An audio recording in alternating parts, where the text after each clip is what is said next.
Hey everybody, I'm Hugh Brownstone for Three Blind Men and an Elephant. Today I want to give you a quick update on my thinking about the overheating I experienced while testing Sony's a7S III.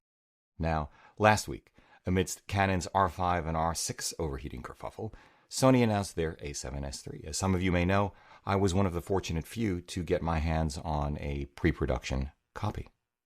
It is an outstanding video-centric hybrid. I'll put a link to my original review down in the show notes below. But I was also one of only two reviewers, of which I'm aware, Dan Watson of Learning Cameras was the other, to report repeated thermal shutoffs outdoors after as little as 23 or 24 minutes. He experienced it shooting 4K 60p, but I experienced it shooting 4K at 24p. I'm talking 10-bit 422 long GOP using H.264 at 140 megabits per second. Now, I started the test with auto power off temp set to standard, and the rear LCD panel closed. This is what got me to 23 and then 24 minutes over 2 separate days. But even with the auto power off temp set to high, which leaves me a bit queasy because I assume there's a reason for both settings, like preventing damage to the electronics, and rear LCD panel open 180 degrees just a day later, the best I could manage was 39 minutes. The question is, why? I had no such problem with the a7S III indoors at 74 degrees. It ran for a whopping 2 hours and 45 minutes, that is, until a fresh battery exhausted. Had I received a bad unit? Had it been damaged in transit?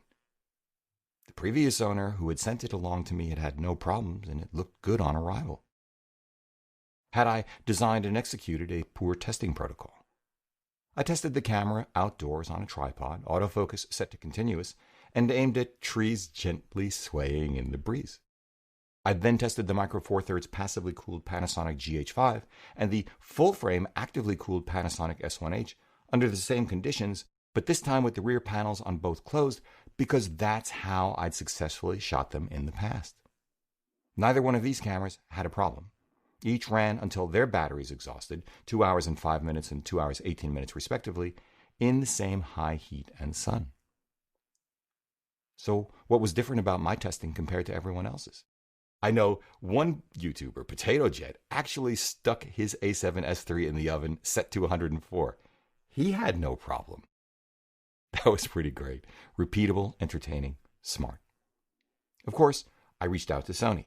We went through a checklist, but couldn't come up with a definitive diagnosis. I also spoke with Dan.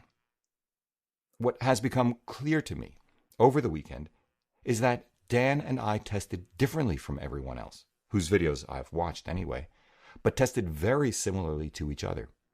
We each turned the cameras on and let them run continuously under direct midday sun.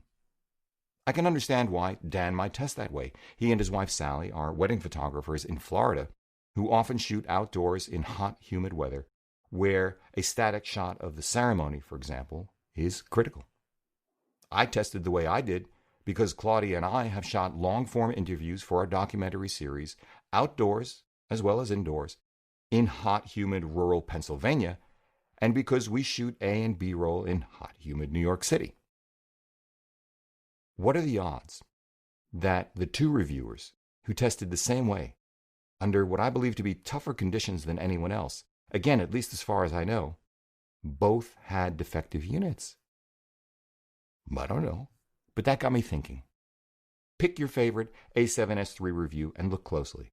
Does it show the camera outdoors, in bright midday sunlight, not once in shade or shadow, running constantly until it shuts down? The more I think about it, the more I suspect Dan and I were testing for and found, to corrupt and co-opt a mathematical expression, a boundary condition, a limit. And if that is the case, perhaps we all need to pay closer attention to operating temperature ranges as specified by the manufacturers, and recognize that when we shoot, we have 3 types of heat to consider. 1, heat generated by the camera. 2, ambient air temperature. And 3, heat absorbed by the camera from the sun. I'm talking about solar radiation. I don't know how much of the 137 degrees Dan's infrared thermometer read as he aimed it at the A7S III, is due to solar radiation. But what I do know is that 137 degrees is 33 degrees higher than the typical 104 degree Fahrenheit upper limit of the operating range of most cameras, including the A7S III, A9 II, and A7R4, Canon's R5 and R6, Fujifilm's X-T4, Panasonic's GH5 and S1H, Nikon's D6, even dedicated video cameras like Sony's FX9 and Canon's C300 Mark III. And it's still 24 degrees higher than the professional workhorse Canon 1DX Mark III, which is used by most people primarily for photography. All else being equal, the demands placed on a camera's ability to dissipate heat midday under a cloudless sky are greater than those placed on it at the same temperature after the sun has gone down. In my own testing, it was clear that the GH5's relatively larger body and smaller sensor on the one hand, and the S1H's larger body and active cooling on the other, spared both of these cameras thermal shutdowns. Again, how much of the heat was generated by the cameras themselves, ambient air temperature, and solar energy remains unclear to me for now.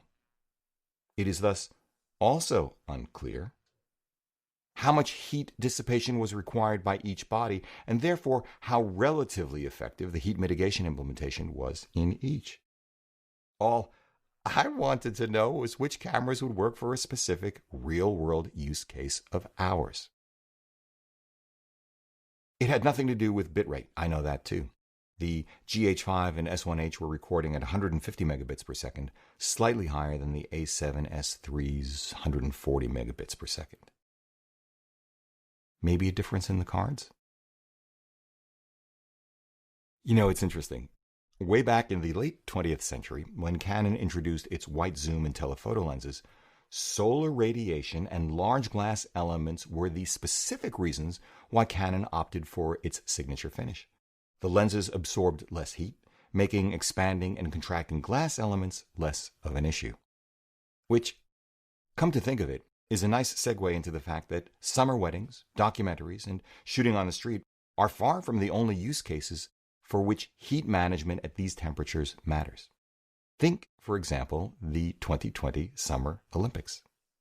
They were canceled because of the pandemic, but they were scheduled for, well, now actually July 23rd through August 8th. Now I looked it up, and Tokyo's average daytime temperature this time of year is between 75 and 95. That's just air temperature, but that's right where my testing was, between 84 and 90.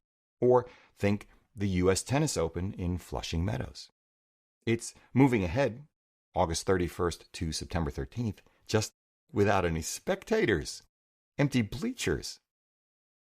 New York City daytime temperatures will range again between 75 and 85. That's what the record says. But if I know my New York, we'll see spikes into the 90s. It can be brutal. For now, quick update. As I've just said, let's wrap it up this way. 1. I've come to suspect my Sony a7S III eval unit performed to engineering expectations and was not defective. Okay. 2. This seems to me to be more about use cases, knowing your camera's operating limits, and planning accordingly. 3. We're fortunate to have these problems. A century ago, nitrate-based movie film would literally ignite itself at 100 degrees Fahrenheit. Now that was a heat management problem.